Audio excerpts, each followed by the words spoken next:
I'm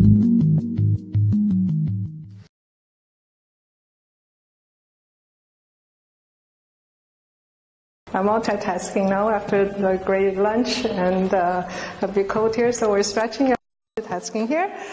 So yeah, we do the Chinese and Japanese way, the Korean way, right? After we have lunch, we all sing and we stretch. But you can stretch on your chairs. Okay, so today, right now, I'm going just to tell a little quickly about what we're going to do or what we're doing for the workbook 3. And since we talked about the tools, and I would like to ask you guys, when you are embarking on the PSS journey in your companies, how do you know you're ready? How do you know you're ready? I'm not ready.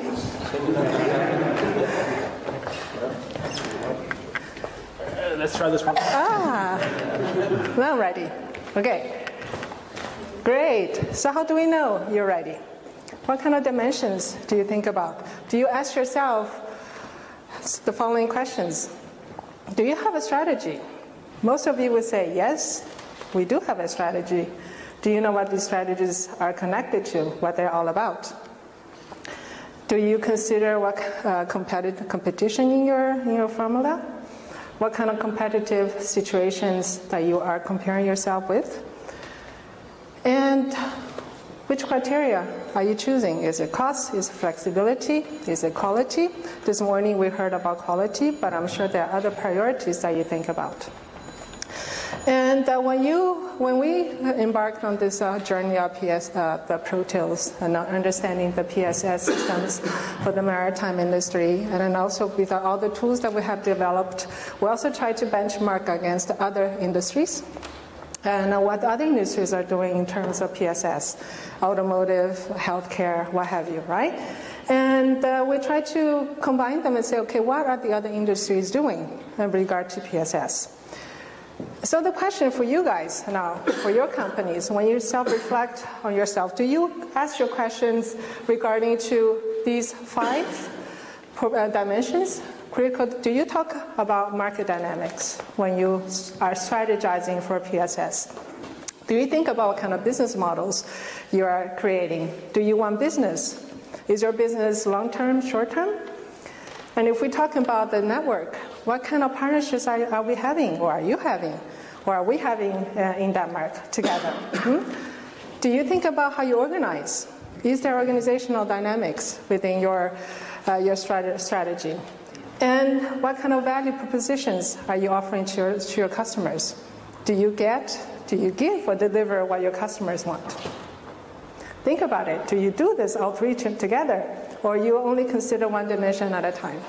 So before we do that, I'm going to pose some of the questions that we have found from other benchmarking from other industries and some factors that we have found from the literature. So I'm just posing a few questions here for all of us to think about, and also to ask yourself whether you actually think about these questions or you have the answers to these questions. At least try to even think that, oh, maybe I have forgot, I didn't think about these issues, okay? First one, let's think about market dynamics. What are the typical questions we might ask ourselves when strategizing for PSS? Competitive factors, right? What are your competition doing? Do you know how to benchmark against them? Do you know your customers? Do you know about not only the customers, but do you know the competitions within the supply network? What are the offerings available in the market? Not only yours, but the market in general. What the environment looks like right now. We know that we are shifting some of the design. It's there in Denmark, but we know the big shipyards that are in Korea and China. This is changing. What's going to happen in the next 20 years? Do you know about it? And most important, do we know what our capabilities are? Right? Seems like in Denmark we still have the R&D, but is it going to be the same in the future? In some industries, the scary part is the R&D is being outsourced as well. So if that's the case, would that happen? These are the questions we have to reflect a little bit about. And of course, we need to survive. So how do we create new markets? We need to understand these things. We don't have answers right now, but it's some questions that we all need to reflect a little bit about market dynamics. And since we are introducing or launching all the books today, if you want to know more about it for market dynamics, we can find more about board book number 7 that talks about business models. Oops. And then also how the industry looks like in workbook 1. Okay. The next I'll move to, since we now talk about market dynamics, let's think about what the business models we talked about, right? The questions that we can ask ourselves. First is, okay, we need to make money, right? We need to be profitable. We need to create business. So we need to understand what the costs are. We need to understand the potential risks and where we're going to make profit from it. Simple questions, but extremely difficult to find answers to. Do we know about life cycle cost? We talked today about life cycle from the inception, conception of an idea all the way to disposal of this product. And then you add that together with your services. Product life cycle is complicated enough. You add service element to it. Now you have product service together, and this life cycle, and there's a cost incurred to it, right? And this cost is not only related to your organization. Now we're talking about the market. We'll have the suppliers. We'll have the competitors. So these issues we'll have to consider in the life cycle cost for the business models. And we talk about contracts, right? The contracts, and I'm sure in different organizations and different projects that we have and different PSS projects that we are working with, there are different types of contracts that we sign. Some are very short-term, some are transactional, and some other type of contracts involves a lot of work that you need to change constantly, and it involves a lot of different partners. And if we try to understand this, then maybe we can also learn about what some of the cases that is included in the workbook 2, and what these other industry successful stories, how are they doing with the PSS. That we can take more on the case 2, and of course later on the business models that Jakob is going to tell us a little bit more later this afternoon. All right, and then what do partnerships talk about? Okay, can you imagine if you can manage market dynamics, you can also manage the business models. The next complication, how do we deal with our partners? Then the questions that we ask about is the network constellations, right? We saw the nice figure of the network that Nuke just introduced to us, right? That's a simplistic, but in reality, we know that the network is very complicated. It's not only about how the supply chain works, how you deal with the suppliers, how you deal with customers. Now we talk about values, right? So we have the value chain in it. Value chain, that complicates supply chain. And now you have value networks. Wow, that becomes very, very complex, right? Seems very nice, but if you're a company to manage the value networks throughout the whole life cycle of your products and services, that's not something that you can say, today I'm going to do this, I'm going to read the books, and tomorrow I will know exactly what I'm going to do to succeed. It doesn't work that way, right? So, but if you understand how this network works, if you're not to understand, but at least you have a feeling, at least you're aware that there is other issues I need to think about. For instance, what kind of mutual dependencies I could have with my network stakeholders in the network, right? Do I want a short-term relationship? Do I want to have a very long-term partnership? And now that we have to deal with the Chinese shipyards, the Koreans, the culture issues there, right? So these are the issues that is not so easy. Maybe we try to understand how they work through our lenses, through our eyes, but in reality, maybe we should also understand from their perspective. This would change the way the dependencies would change between the stakeholders of the supply chain or the value network. So that means that the relationship. we know that in the Nordic countries, relationship is contextual. We have close network, and even this morning we talked about how the Danish shipping industry works, and have someone like me and Tim and foreigners in it is, to me, I feel very special to be involved in this type of network, right? But then also we know that the relationship with different countries is a completely different matter. I think we have talked quite a lot about our experiences of going to Asia and working with Asian shipyards, in Hyundai, for instance. And they have a completely different way of approaching their customers and their suppliers and how they actually deal with their network. So can we learn something from them? Right?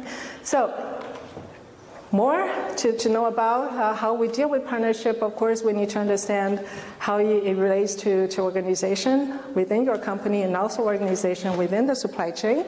And of course, how we deal with partnerships. So these are back to Workbook 5 and Workbook 6. Okay, to add a little bit, a different dimension more is complicated, right? Now you understand about your supply chain, your value networks. How do we deal with the organization within your company? And the questions that we talk about, interaction, right? Now here, I think we have a group, probably most engineers here, right? And maybe some sales group and some professors, academics. How often do you hear the salespeople say, I can sell everything. We can sell, right? And then you talk to engineers. What do engineers say? Well, I can build anything for you, right? It's typical. But do they talk together? Do they have the same communication? If you do not have that communication sharing, that's a problem, right? And then earlier today, I think, Jenny, you said about the different type of shortage of skills in Denmark. And I'm very happy to hear that there are so many young engineering students, right? That's a good thing, that there are more females coming into the engineering world. And actually the education between the business school and the engineering school, they're sharing. So we're producing engineers that know a little bit about management, and we have management students that are trying to understand engineering. So this interaction, communication, consensus, competences. Do we have the competences? Now we're talking about products. So the engineers need to know about marketing and so on. And then I will add constellations, supplies. Now, what kind of relationship development? Do you know how to speak with your customers? Do we have the resources to reconfigure our organization to deal with the customers? If without top management, you cannot go anywhere, right? You can have a great idea, you know how you want to run the business, but if your management is not within the mission of your company, and if your top management does not support your initiative, that will be kind of tough to get anywhere, right? And we're entering the digital world. Without IT support, you cannot get anywhere. How often do you actually encounter on your daily operations that you're talking to your supplier or customer, especially the customers, and your systems don't communicate? If you're working on an ERP system, an SAP system, for instance, and you say, oh yeah, we have this fantastic system that we have built. It's really state of the art. But go talk to someone in India, someone in Vietnam. They do not have the same advanced system as you do. Now, the question is, do you want to be the proactive one and help your suppliers or customers, especially the customers, to set up the system? That's something to think about. Then who should bear the cost? How long are you willing to help each other to develop that? Then that talks related to the structured development, right? So we also need the infrastructure, how actually we organize the resources around this. This is now no surprise to you, right? Sounds pretty easy. Hey, but it's very difficult. So how we design a good product service system. So that's what Nu has told us about the different tools that we have. And then Later, Tom is here. We're going to tell us more about how we organize on the workbook 5. Okay. Hey, the last one that we need to think about, how do we actually sell, I call it sell, I'm using the sales word now. How do we propose our value to our customers, right? The customers you have to sell something to the customers that they want, right? So what do we say? We can ask them, one really important part of the service element is the co-production or co-creation. We might say, okay, I have a fantastic idea. I'm just going to take my chances and then give it to the market, and I don't really care about what my customer think about. But on the other hand, you could also say, maybe I should be a bit more proactive. Maybe the services can be created with my customer. Can I do that? Huh? That's one thing to talk about.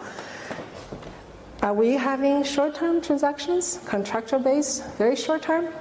Or are we going to develop a much more long-term relationship? And that's related with, if you develop R&D with your customers, this is a short-term, because R&D we know takes a lot of money, and then the success rate may be very, very low. Can we collaborate with our customers? If we do that, it cannot be a short-term, it's a much long-term perspective. A short-term and a long-term relationship will change completely the way you deal with strategizing your PSS. And then performance. The performance issue is related to cost, but it's also related to many other things. Key question I might ask you guys to think about: performance. When you set a goal or strategize, how do you measure it? That's the question. Think about it. Do you have measurement system in place? If you don't, do you use KPIs, key performance indicators? If you use KPIs, how many do you use? How do you know you're using the right one? These are issues that if you measure the wrong thing, your output will be wrong, right? So this is a tricky question. Just because somebody does it, says this is a good measurement, you go and measure, it does not necessarily mean that you measured the right thing. So here, I'm going to give you 4 different types of value proposition that might be there, that your organization might think about. Maybe that's what you're doing. One is think about asset-centric. Your offering, your product, and your service is solely based on quality. You want to give the best quality bundles possible. Right? You don't care about cost, but you want to make sure that once I deliver my product, my service, the customer he does not have to think about breaking it down. Okay, so you invest a lot of money, spend a lot of effort in giving the best quality product service system. Or you can say, okay, maybe I would maximize availability. In this case, you want your customer to use as much as possible your product. Of course, hopefully the quality will be there. And here we talked a little bit about if you want your customer to use as much as possible or apply both of your products and services, you need to be in contact with them quite a lot. Okay, you need to understand how they deal with it. So you need to have infrastructure for that. Another thing is that if you are really offering after-sales service, you need to be there as quickly as possible and reduce the downtime of your customer. And then how you can reconfigure your resources. So are you talking about quality? Is it cost? Is it flexibility? Is it dependability? What are the trade-offs you're talking about? You cannot have everything together, right? We don't have resources, and it's expensive to develop PSS.